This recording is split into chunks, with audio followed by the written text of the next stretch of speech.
बात जुर्म से जूझते आवाम की हो या समाज में बढ़ते क्राइम ग्राफ की, अपराध की हर सूरत के पीछे छिपा होता है कोई ना कोई गुनहगार। नमस्कार, मैं हूं शुभम मिश्रा और तफ्तीश की राह में आने वाली हर कड़ी सुराग बनकर पहुंचाती है गुनहगारों को सलाखों के पीछे। आप बने रहिए हमारे साथ, क्योंकि हर जुर्म के खिलाफ हमारी तफ्तीश लगातार जारी है।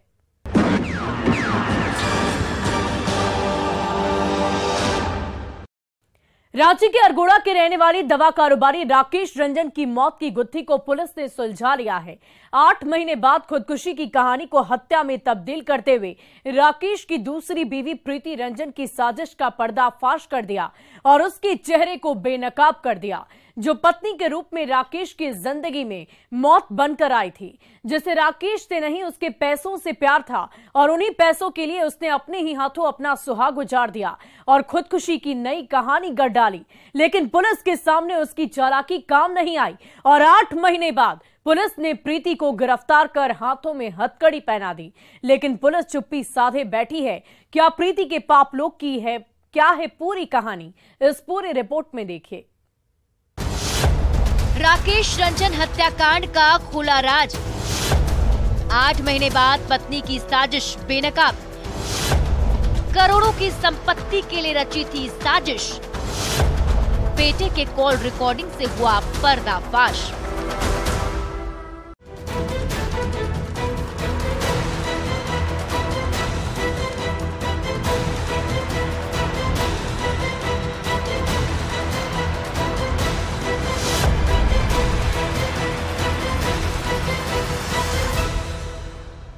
तस्वीरों में दिख रही इस औरत की खूनी कहानी सुनेंगे तो आप भी दांतों तले उंगली दबाने को मजबूर हो जाएंगे, क्योंकि इसने रिश्तों के पन्नों पर अपने सुहाग के खून से ऐसी खौफनाक और डरावनी कहानी लिखी है जिसकी सच्चाई जानकर आप भी कांप जाएंगे।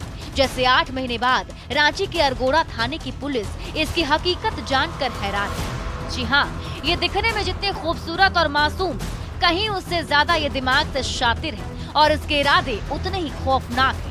ये रिश्ते में तो रांची के अरगोड़ा के रहने वाले दवा कारोबारी राकेश रंजन की पत्नी है, लेकिन इसने उस सिंदूर का भी मान नहीं रखा जिससे राकेश ने इसकी जिंदगी में खुशियां भरी और अपनी दूसरी पत्नी के रूप में स्वीकार किया था। तब राकेश रंजन को पता नहीं था कि इसके दिल और दिमाग में लालच कूट कूट कर भरा है और पैसों की दीवानी है, ना कि अपने सुहाग की, जिसका नाम प्रीति रंजन है। इस पर कत्ल का संगीन आरोप लगा है, वो भी इसके पति राकेश रंजन का, जो पिछले 8 महीनों से पुलिस को गुमराह कर रही थी। लेकिन पुलिस के सामने इसकी सारी चालाकी धरी की धरी रह गई और इसकी एक गलती और बेटे की कॉल रिकॉर्डिंग ने इसे जेल की सलाखों तक पहुंचा दिया। राजधानी रांची में बड़े दवाई कारोबारी राकेश रंजन की हत्या का मामला जो है वो सुलझा लिया गया है। अरगोड़ा थाना क्षेत्र का ये मामला है, जहां पर पत्नी प्रीति को फिलहाल गिरफ्तार कर लिया गया है, लेकिन पुलिस की ओर से इस मामले में और खुलासा नहीं किया गया है। कहीं ना कहीं पुलिस भी इस मामले में बयानबाजी से काफी ज्यादा बचते दिखाई दे रही है। बता दें कि 20 मार्च 2022 को अचानक से राकेश रंजन अपनी तीसरे तल्ले के बालकनी से नीचे गिरे हुए मिले थे। बाद में मालूम पड़ा कि उनकी पत्नी ने उनका हत्या किया था, जिसके बाद अभी उनको गिरफ्तार किया गया है, लेकिन पुलिस की ओर से कोई भी स्पष्टीकरण या और जानकारी नहीं मिल पा रही है।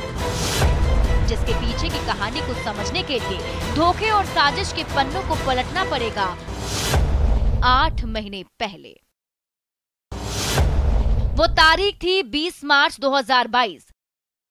यही वो मनहूस तारीख है जिस दिन रांची के अरगोड़ा इलाके में दवा व्यवसायी राकेश रंजन की अपार्टमेंट के तीसरे माले से गिरकर मौत हो गई। पहली नजर में इसे खुदकुशी का मामला माना गया, क्योंकि मृतक की पत्नी प्रीति और बहन पूनम प्रभाकर ने पुलिस को इसे आत्महत्या का मामला बताया। लेकिन शाम होते होते मामले में नया मोड़ आ गया। बेटे रौनित रंजन ने अरगोड़ा थाने पहुंचकर बताया कि उसके पिता की मौत खुदकुशी नहीं बल्कि एक सोची समझी साजिश है, जिसके तहत हत्या की गई है और उसे खुदकुशी का रूप दिया गया है। 14 साल के बेटे ने पिता की हत्या का आरोप अपनी मां यानी राकेश रंजन की दूसरी पत्नी प्रीति रंजन पर लगा दिया और प्रीति रंजन पर हत्या का आरोप लगाते हुए FIR दर्ज कराई। 20 मार्च 2022 को राजधानी रांची में दवा कारोबारी अचानक से अपार्टमेंट के तीसरे तल्ले से गिरते हैं और उनकी मौत हो जाती है। बाद में पता चलता है कि ये हत्या था, जिसका पूरा आरोप उनकी पत्नी प्रीति पे लगा है, जिसे पुलिस ने फिलहाल गिरफ्तार कर लिया है। यही वो अपार्टमेंट है जिसके तीसरे तल्ले से उनके सुबह के 4 बजे बॉडी मिली थी, यहाँ से बरामद किया गया था। करीब यहाँ पे 1.5-2 महीने रही थी, उसके बाद फिर वो शिफ्ट कर गई। चलिए, सारा सामान लेकर खाली कर दिया। हाँ, अभी ऊपर कोई है?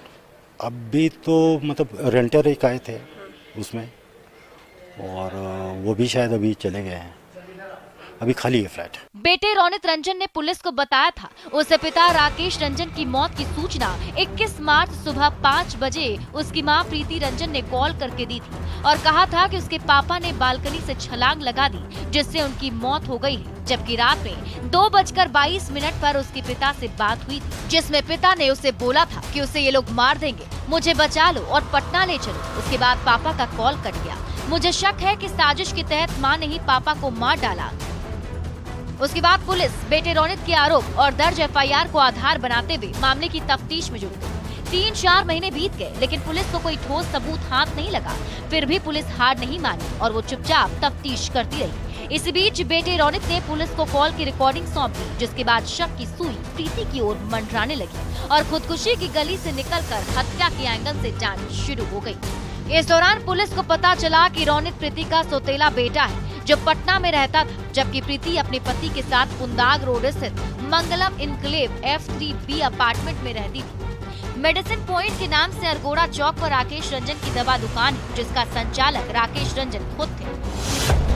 राकेश रंजन के पास करोड़ों की संपत्ति थी। इसके अलावा 1.5 करोड़ रुपए से अधिक का इंश्योरेंस भी था। नॉमिनी में प्रीति का नाम था। जैसे इस बात की जानकारी प्रीति को लगी, उसके बाद प्रीति की लालच भरी नजर राकेश की संपत्ति पर जाकर टिक गई और वो करोड़ों की संपत्ति के साथ साथ बीमा का पैसा भी हड़पने में लग गई। पैसों के सामने पति पत्नी के रिश्ते की डोर कमजोर पड़ने लग गई। बेडरूम में प्यार के लम्हों के बीच दोनों में लड़ाई झगड़े होने लग गए, जिसके बाद प्रीति धीरे धीरे राकेश से दूर जाने लग गई। राकेश को अपने रास्ते से हटाने की साजिश रचने लगी, जिसकी भनक राकेश को नहीं लगी। 20 मार्च की रात भी प्रीति और राकेश के बीच किसी बात को लेकर विवाद हुआ और प्रीति ने अपार्टमेंट की बालकनी से राकेश को मौत वाला धक्का दे दिया, जिससे जमीन पर गिरते ही राकेश की सांसें थम गई और अगली सुबह होते ही प्रीति ने खुदकुशी की नई कहानी गढ़ डाली। प्रीति को लगा कि पति वाले पाप की भनक किसी को पता नहीं चलेगा, वो उस राज को अपने दिल में दफना लेगी। लेकिन राकेश की मौत के कुछ ही दिन बाद प्रीति ने क्लेम लेने के लिए प्रोसेस शुरू कर दिया। जब जांच के लिए इंश्योरेंस अधिकारी पुलिस के पास पूछताछ के लिए पहुंची तो शक गहरा हो गया। उसके बाद पुलिस प्रीति पर फोकस कर चुकी थी और जांच में जुट गई। प्रीति के खिलाफ साक्ष्य जुटाने लगी। 8 महीने बाद जांच में सामने आया कि प्रीति इंश्योरेंस का पैसा हड़पना चाहती थी, इसलिए अपार्टमेंट के तीसरे तल्ले से धक्का दिया था। उसके बाद पुलिस 12 दिसंबर को जगन्नाथपुर थाना क्षेत्र के हवाई नगर स्थित सिद्धार्थ इनक्लेव के फ्लैट नंबर 2F से प्रीति को गिरफ्तार कर ली। जब पुलिस ने सख्ती से पूछताछ शुरू की तो प्रीति अपने पाप लोग की सारी पटकथा उगल दी और अपना जुर्म भी कबूल कर लिया। सलाखों के पीछे पहुँच गई। फिलहाल पुलिस प्रशासन ने उनकी पत्नी प्रीति को जितने भी आधार मिले हैं विजुअल और ऑडियो बेस्ड, उस पर उन्हें गिरफ्तार कर लिया है और इस पर और तत्परता से कार्रवाई कर रहे हैं। इस तरह पुलिस ने 8 महीने बाद खुदकुशी की गुत्थी को सुलझाते हुए हत्या साबित कर दिया और बीमा के पैसों के लिए बीवी के डेंजर गेम को ओवर करते हुए सलाखों के पीछे पहुंचा दिया और साबित कर दिया कि अगर तफ्तीश की दिशा सही है तो मुजरिम कितना भी शातिर क्यों ना हो, उसे सलाखों के पीछे जाने से कोई रोक नहीं सकता। लेकिन करोड़ों रुपए की लालच में आकर प्रीति ने अपने सुहाग के खिलाफ जो साजिश रची थी वो बेहद खौफनाक और खतरनाक है, जिसका असर रिश्तों पर दिखेगा, जो समाज के लिए चिंता की बात है। साथ ही साथ सबक लेने की भी है, क्योंकि जिस पैसे के लिए प्रीति ने साजिश रची उसी पैसे ने उसे जेल की सलाखों तक पहुंचा दिया, जिसे समाज कतई स्वीकार नहीं करेगा। इसलिए सावधान रहें, सतर्क रहें, साजिश की दस्तक को समझने की कोशिश करें। न्यूज़ 18 के लिए रांची से निरंजन और रूपाली त्रिपाठी के साथ ब्यूरो रिपोर्ट।